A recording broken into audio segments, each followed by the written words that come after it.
అందరికీ నమస్కారం అండి. హర హర మహాదేవ శంభో శంకర. కృషి ఉంటే మనుషులు ఋషులవుతారు. మిత్రులారా, సోదరి మణులారా, ఈరోజు మనం ఒక గొప్ప విజయాన్ని గురించి మాట్లాడుకుందాం.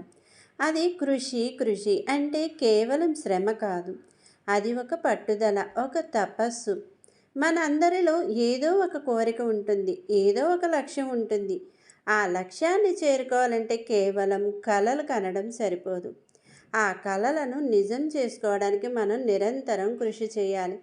ఎన్నిసార్లు మనం అలసిపోవచ్చు, నిరాశ చెందవచ్చు, అపజయాలు ఎదురవ్వచ్చు. కానీ గుర్తుంచుకోండి, ప్రతి అపజయం ఒక గుణపాఠం. అది మనల్ని మరింత బలంగా తయారు చేస్తుంది. చరిత్రలో ఎంతోమంది గొప్ప వ్యక్తులు ఎన్నో అపజయాలు చవి చూసి వాటి నుంచి నేర్చుకుని చివరకు విజయం సాధించారు. థామస్ ఎడిసన్ వేల సార్లు విఫలమైతేనే కదా బల్బును కనిపెట్టింది. మహాత్మా గాంధీ ఎన్ని పోరాటాలు చేసి స్వతంత్రం సాధించారో కదా. మీరు ఏ పని చేసినా సరే అందులో మీ పూర్తి శక్తిని పెట్టండి. చిన్న పనైనా పెద్ద పనైనా సరే శ్రద్ధగా చేయండి. అంకిత భావంతో పని చేయండి. మీ కష్టానికి తగ్గ ప్రతిఫలం తప్పకుండా లభిస్తుంది. ఇప్పుడు మీరు పడుతున్న కష్టం భవిష్యత్తులో మీరు పొందే ఆనందానికి పునాది అవుతుంది. సమయాన్ని వృధా చేయకండి.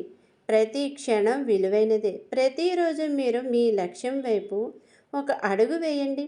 చిన్న అడుగైనా సరే అది మిమ్మల్ని ముందుకు తీసుకెళ్తుంది. మీలో అపారమైన శక్తి ఉంది, ఆత్మవిశ్వాసం ఉంది.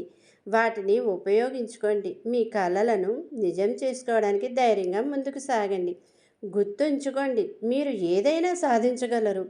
అపజయాలు శాశ్వతం కాదు, ప్రతి క్షణం ఒక పాఠం. కృషి ఎప్పటికీ వృధా కాదు. లేచి నిలబడండి, మీ లక్ష్యం కోసం పోరాడండి. విజయం మీదే. హర హర మహాదేవ శంభో శంకర. మా మోటివేషనల్ స్పీచెస్, మా రాశి ఫలాలు మీకు నచ్చినట్లయితే తప్పకుండా మా ఛానల్ సబ్స్క్రైబ్ చేయండి, లైక్ చేయండి, బెల్ సింబల్ ఆల్ అని ప్రెస్ చేయండి. అలాగే మా మోటివేషనల్ స్పీచెస్ ఎంతోమందికి స్ఫూర్తినిస్తాయని ఆశిస్తూ మీ అభిప్రాయాలు తెలియచేయండి. హర హర మహాదేవ శంభో శంకర. షేర్ చేస్తారు కదా.